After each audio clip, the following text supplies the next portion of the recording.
오늘도 주 안에서 주의 공의를 실천하며 하나님의 영광을 선포하는 복된 하루가 되기를 예수님의 이름으로 간절히 축원합니다. 오늘은 나훔서를 통독합니다. 나훔서 서론. 저자는 나훔입니다. 나훔이라는 말의 뜻은 안위, 위로라는 뜻이 있습니다. 나훔 곧 안위, 위로라는 말은 당시 전 세계를 공포와 폭력으로 압제하며 작고 연약한 선민 남유다를 위협하고 있던 대제국의 수도 니느웨에 대한 멸망 심판을 통한 선민의 구원과 해방을 예언한 본서와 잘 어울리는 이름입니다. 기록 연대는 나훔서 3장 8절에서 10절 말씀에서 주전 663년에 있었던 애굽의 노아몬의 멸망을 과거의 일로 말하는 것으로 보아 주전 663년에서부터 아수르가 멸망한 해인 주전 612년 사이로 볼 수 있습니다. 수신자. 이 책은 아수르에 대해서 예언하고 있지만 사실은 아수르 밑에서 신음하던 유다 백성과 하나님의 구원의 은혜가 필요한 모든 성도들을 향한 말씀입니다.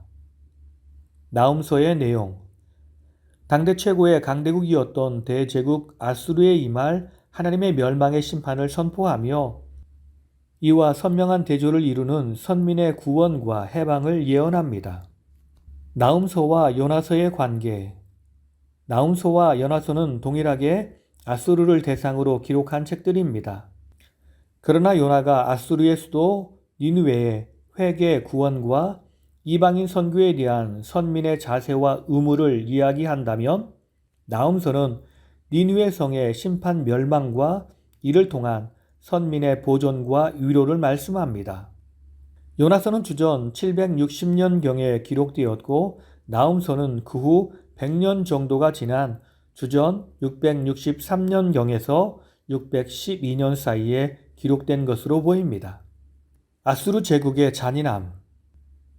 아수르는 한마디로 무자비한 사륙의 공포, 아나 무인격의 억지와 파렴치한 기만책 위에 세워진 피와 공포의 제국이었습니다. 아수르는 피정복국에게 광적이고도 야만적인 살육을 자행하였으며 과도한 학대와 착취로 당시 주변 나라들을 공포로 몰아넣었습니다.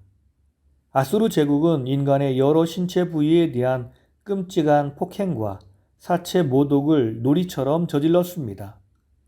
또한 주변 약소국들과의 조약을 밥 먹듯이 무시하고 대국에 걸맞지 않는 기만책을 사용하여 화친과 투항 의지를 밝힌 민족이나 도시 국가들마저 완전히 유린해버리곤 하였습니다. 이처럼 아수르는 악한 도시였습니다. 나훔서의 구조. 나훔서는 총 3장으로 구성되어 있고 5문단으로 구성되어 있습니다. 첫 번째 문단은 1장 1절부터 8절까지의 말씀으로 저자와 기본 주제를 밝힌 표제와 심판자 여호와의 공의와 권능을 강조한 서론부입니다. 제2문단은 9절부터 15절의 말씀으로 아수르의 수도 니느웨의 멸망과 남유다 구원의 이중 대조 예언을 기록하고 있습니다. 세 번째 문단은 2장 1절부터 13절 말씀으로 심판 집행 과정의 주요 장면 묘사를 통한 니느웨 심판의 양상을 예언합니다. 네 번째 문단은 3장 1절에서 7절 말씀으로 니느웨의 만국을 향한 폭력과 기만을 지적하고 만국 앞에서의 니느웨 응징을 예언합니다. 마지막으로 다섯 번째 문단은 3장 8절부터 19절까지의 말씀으로 현재는 강성하지만 곧 니느웨는 허망한 멸망을 맞이할 것이라 예언합니다. 이제 1장의 말씀을 통독합니다. 1장은 니느웨의 멸망과 유다의 구원. 첫 번째 이야기는 1장 1절부터 8절까지의 말씀으로 심판자 여호와 하나님의 공의와 권능. 1절 니느웨에 대한 경고 곧 엘고스 사람 나훔의 묵시의 글이라.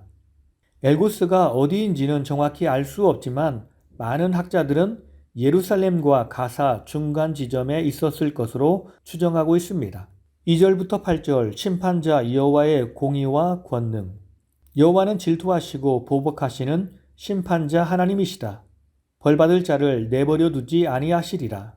여호와의 우주 만물에 대한 주권과 권능. 그는 바다를 꾸짖으시며 강을 말리신다. 그 앞에서는 땅 곧 세계와 그 가운데에 있는 모든 것들이 솟아오르는도다. 여호와의 심판을 감당할 수 없을 것이다. 여호와는 선인과 악인을 철저하게 구분하신다. 자기에게 피하는 자들을 아시고 그들의 산성이 되어주신다. 대적들은 흑암으로 쫓아내시리라. 두 번째 이야기는 1장 9절부터 15절까지의 말씀입니다. 니느웨의 멸망과 남유다의 구원을 대조하며 예언하다. 9절부터 13절 니느웨의 멸망과 남유다의 구원의 1차 대조 예언. 여호와께서 온전히 멸하시리니 그들이 다시 일어나지 못하리라. 악인이 강하고 많을지라도 반드시 멸절을 당하리니 그가 없어지리라. 유다는 괴롭힘에서 벗어날 것이라. 내가 지은 그의 멍에를 내가 깨뜨리고 내 결박을 끊으리라. 14절 15절의 말씀, 니느웨의 멸망과 남유다의 구원의 2차 대조 예언. 용도 폐기된 니느웨의 최종적이며 회생불능적 심판 멸망. 내 이름이 다시는 전파되지 않을 것이라. 우상의 신전을 무덤으로 만들어주리라. 아름다운 소식을 알리고 화평을 전하는 자의 발이 산 위에 있도다. 유다는 주님께 예배함으로 보답해야 한다.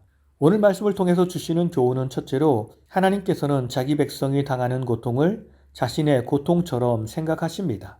2절 말씀을 보면 여호와 하나님은 질투하시며 보복하시는 하나님이라고 말씀하십니다. 하나님께서 선민 유다를 괴롭히는 아수르에게 철저하게 보복하시고 심판하실 것을 말씀합니다. 보복은 자기가 피해를 받으면 상대에게 동일한 고통을 주는 행위입니다. 그런데 아수르는 하나님의 백성에게 고통을 주었습니다. 비록 사람에게 준 고통이지만 하나님은 그 고통을 자신의 고통으로 받아들이셨습니다. 왜냐하면 유다는 하나님의 백성이기 때문입니다. 하나님의 자녀이기 때문입니다. 이처럼 하나님이 우리를 사랑하십니다. 그러므로 우리는 나의 고통과 어려움을 내가 극복하고 내가 보복하려 하지 말고 모든 것을 주님께 맡겨야 합니다. 주님이 우리의 모든 것을 아시고 아름답게 정리해 주실 것입니다. 두 번째, 우리가 하나님의 신실하심을 믿는다면 우리 역시도 신실하게 살아야 합니다. 15절 말씀을 보면 유다야 내 절기를 지키고 내 소원을 갚을지어다 라고 하나님이 말씀하십니다. 하나님은 자신이 계획한 모든 것을 다 이루어 가십니다. 하나님의 백성들을 향해서 성실하게 책임을 이루어 가십니다. 우리가 주님의 크신 은혜와 사랑을 받았다라는 것을 기억한다면 우리도 주님을 향해서 최선을 다해 사랑을 고백해야 합니다. 그것은 예배의 삶으로 나타나고 맡은 자리에서 성실하게 충성하는 모습으로 나타날 것입니다. 하나님이 가장 좋아하는 것이 바로 예배입니다. 주님을 찬양하고 기뻐하는 예배, 이 예배를 가장 기뻐하십니다. 그리고 오늘 우리의 삶에서 주의 말씀대로 성실하게 충성하는 것을 좋아하십니다. 이 모든 것이 하나님의 기쁨이 되며 세상 사람 앞에서 하나님의 영광을 선포하게 될 것입니다. 그러므로 우리는 항상 변치 않는 믿음으로 주님을 위해 헌신해야 하겠습니다. 다 같이 기도하시겠습니다. 항상 우리를 사랑하셔서 우리와 함께 하시며 우리의 고통과 어려움을 보시는 주님, 주님의 은혜와 사랑으로 우리가 고통에서 구원받았음을 알고 감사와 찬양을 드립니다. 주님만이 나의 힘이 되시며 나의 능력이 되시는 줄 믿습니다. 그러므로 우리가 환난의 때에, 고난의 때에 좌절하지 않고 원망하지 않고 나를 대적하는 사람에게 보복하지 않고 오직 주님의 신실하심을 믿고 모든 심판을 주께 맡기며 주와 동행하게 하옵소서. 주여 인도하여 주시옵소서. 주님은 신실하십니다. 계획한 모든 일을 하나도 빠뜨림 없이 다 이루어 가시는 하나님이십니다. 우리도 주님 앞에서 게을러지지 않게 하시고 주님의 은혜를 생각하며 최선을 다하는 삶을 살길 원합니다. 예배의 현장에서 온 맘 다해 주님을 예배하고 삶의 현장에서 최선을 다해 내 맡겨진 일을 수행하여 내 삶을 통해 주님의 영광을 선포하며 살게 하옵소서. 주여 내게 힘을 주시옵소서. 살아계신 예수님의 이름으로 기도드립니다. 아멘.